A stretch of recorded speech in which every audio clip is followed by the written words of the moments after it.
In the name of God, the compassionate, the merciful. Hello everybody, hope you are doing great. You're watching FOADEBATE. One of the most important topics raised in the past week is the economic developments in the East and its return to the world power scene. Given the Western sanctions against Russia and China, we are witnessing the formation of a powerful economic bloc in the East that is changing global equations through regional cooperation and the use of natural resources and energy. This was clearly evident in recent speeches by leaders of countries such as Russia and China at international summits. In this episode, I will also talk about the role of the US dollar as a tool of Western economic dominance and how Eastern countries are trying to reduce their dependence on the dollar and create alternative financial systems. This move not only means the end of the West's unilateral dominance of the global economy, but also indicates the formation of a new economic order in which the East plays a central role. Historically, economic power has always resided in the East, not the West. It might be a little bit weird, but that's a reality. Western nations, through colonization, plundered the resources of East countries. This is the matter. In his address at the Eastern Economic Forum, Russian President Vladimir Putin stated, Russia's Far East is expanding its foreign relations, and Moscow's sustainable international and economic policies are its competitive advantage.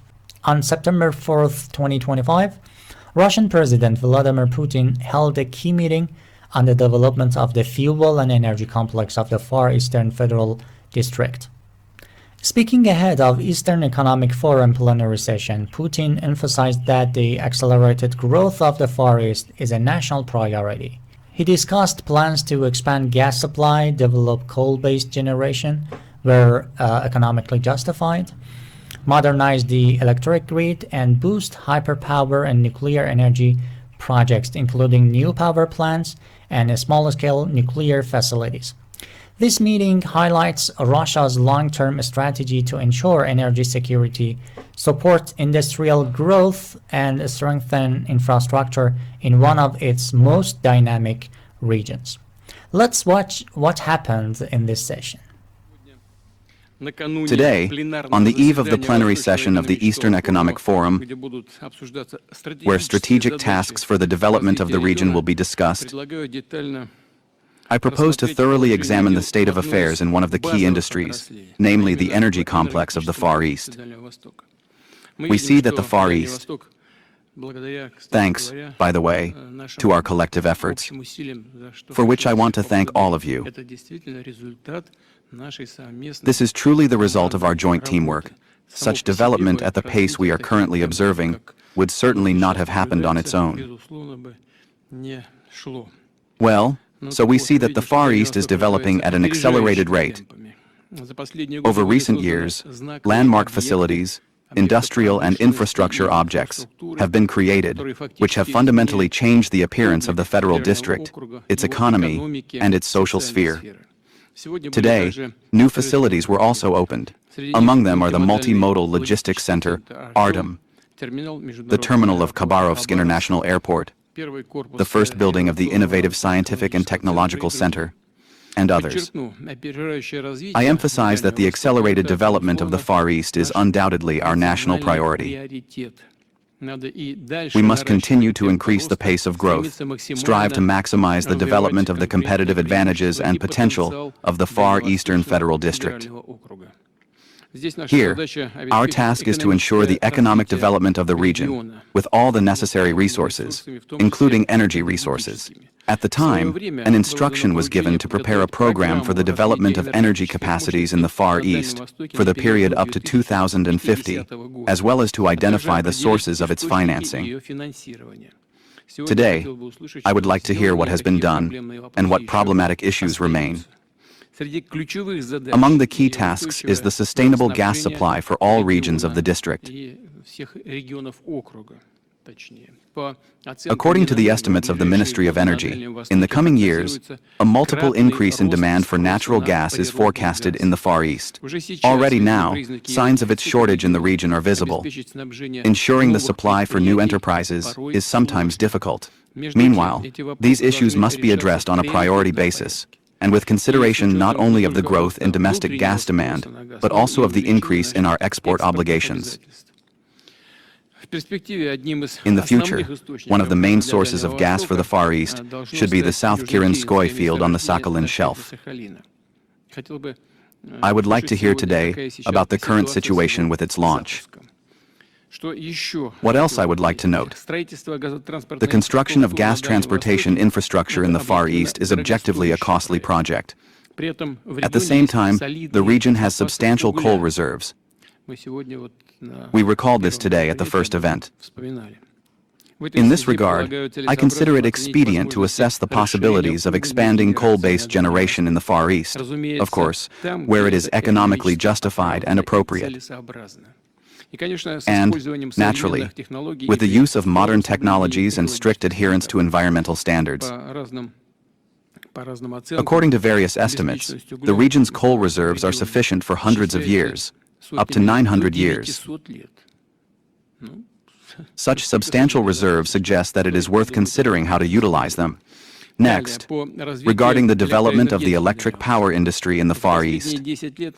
Over the past 10 years, electricity consumption here has increased by 28%. I note that the average across Russia is 14%. That is, half as much. This is a good integral indicator of what is happening in real life.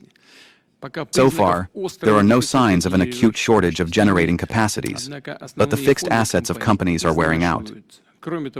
In addition, electricity supplies to consumers come from different energy systems, including technologically isolated ones. It is obvious that it is necessary to more actively build electric power capacities in the district and upgrade existing stations.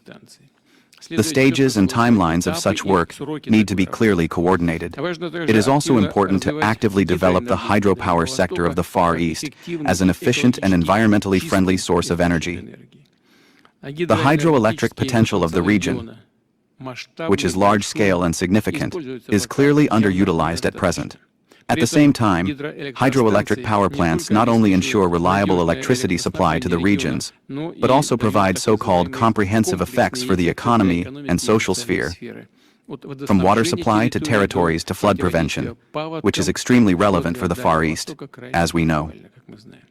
It is necessary to work out projects for the construction of large hydroelectric facilities and provide for the sources of their financing. I emphasize, such work is necessary, among other things, to preserve and develop professional competencies and the School of Hydropower Engineering, for which our country has always been renowned. I will add that in the Far East, such a traditionally strong direction as nuclear energy is being actively developed. The construction of the Primorskaya and Khabarovskaya nuclear power plants is planned. Projects for small-scale nuclear energy are being implemented. These are the Yakutskaya and Chukotkaya small-capacity nuclear power plants. The construction of another unique facility is planned, a floating nuclear power plant, which should provide energy to the Byemsky mining and processing plant in Chukotka. I repeat, nuclear power plant projects are fully entitled to be considered part of the so-called green energy sector, as they have virtually no carbon footprint. We must, of course, continue to develop this promising direction. I expect to hear your opinions and considerations on this matter today as well. In conclusion, I note that the situation in the electric grid complex requires special attention. Due to the increase in energy consumption, the load on the grids is growing. And it is obvious that delaying their modernization is unacceptable. We cannot wait until everything reaches a difficult state, to put it mildly, and then have to address complex issues to the Ministry of Finance about the situation becoming critical and requiring immediate action. This meeting can be examined in terms of content in several layers. Consolidating economic power is the layer that we have to discuss.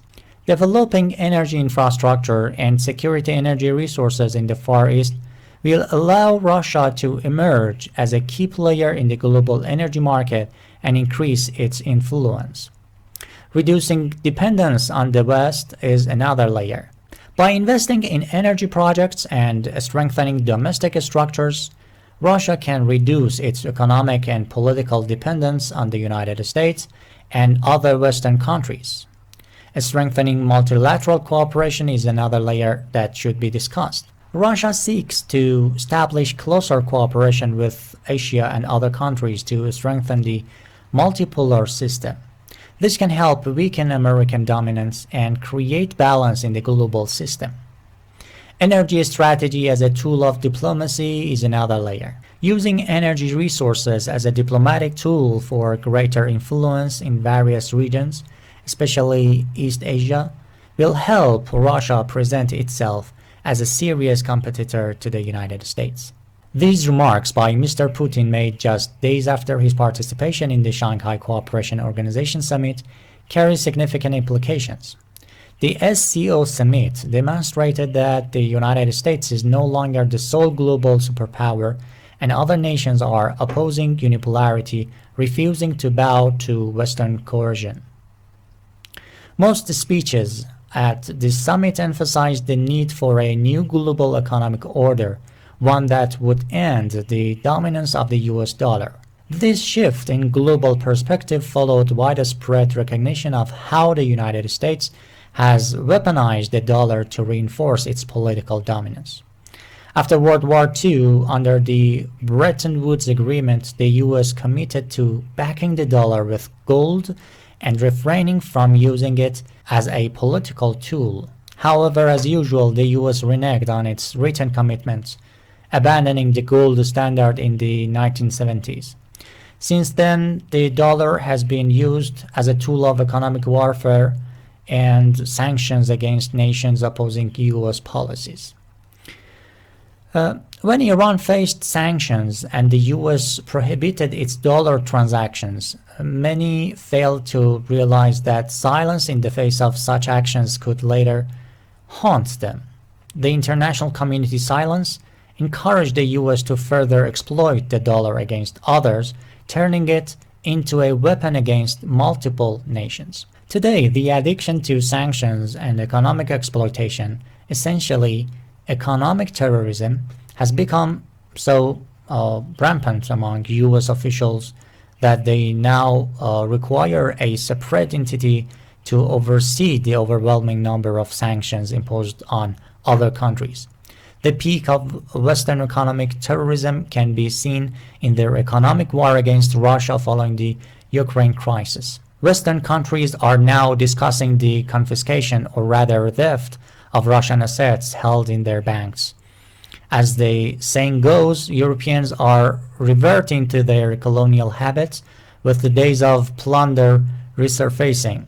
Despite approximately 26,000 sanctions imposed by the West, Russia has successfully countered them through economic strategies and political economic engagements with other nations, effectively neutralizing the sanctions. Since taking office, the new US administration has escalated economic confrontations with other countries, even its allies, aiming to coerce compliance through economic terrorism. For instance, India was sanctioned for purchasing Russian oil and gas. But today, the world has realized the need for a new economic order, as the old one no longer serves global interest. In fact, due to US coercion, many countries are increasingly turning to Russia, China, and other Eastern nations for collaboration. Previously, Russia looked westward, focusing its economic interactions on Western countries, particularly Europe.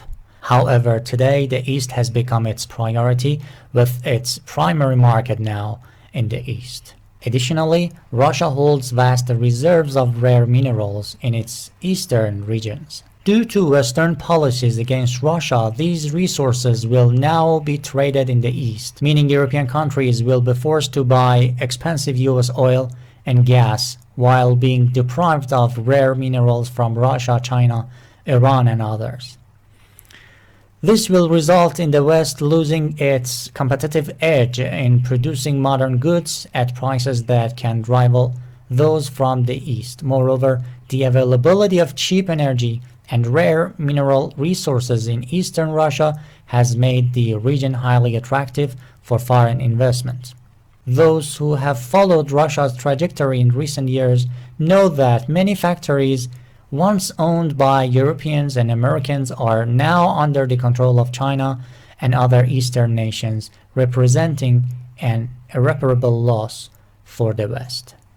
This trend will shift industrial and investment focus toward Eurasia, turning the region into a new global economic hub due to its energy and mineral advantages. The West's focus on escalating tensions and violence in Ukraine, rather than seeking peaceful solutions and economic cooperation, has inadvertently led to the formation of a cohesive Eastern Bloc comprising Russia, North Korea, China, India, Vietnam, and others. This bloc possesses significantly higher competitive potential than the West. Historically, as I said, economic power has always been in the East, not the West. Western nations, through colonization, stole Eastern resources and tried to position themselves as superior economies. However, due to a lack of inherent potential, they are now losing this position. If you browse Western economic reports, you will easily find hundreds of articles highlighting the migration of industries and even labor from Europe and Western countries. These reports emphasize that poor economic conditions, lack of political leadership, and increased taxation are driving away industries and workers. Meanwhile, the East is witnessing an influx of industries and labor. This alone is enough to determine which side will emerge victorious in the long-term battle between East and West over Ukraine. That's it. Thank you so much for watching. I hope you enjoyed this video. And if you have any thoughts or questions, feel free to leave a comment below. If you found this video valuable and insightful, make sure to hit that subscribe button. That is the best way to stay updated on fresh content and support this channel. Don't forget to turn on notifications by clicking the bell icon so you never miss a new upload. Looking forward to seeing you in the next video. Have a great day.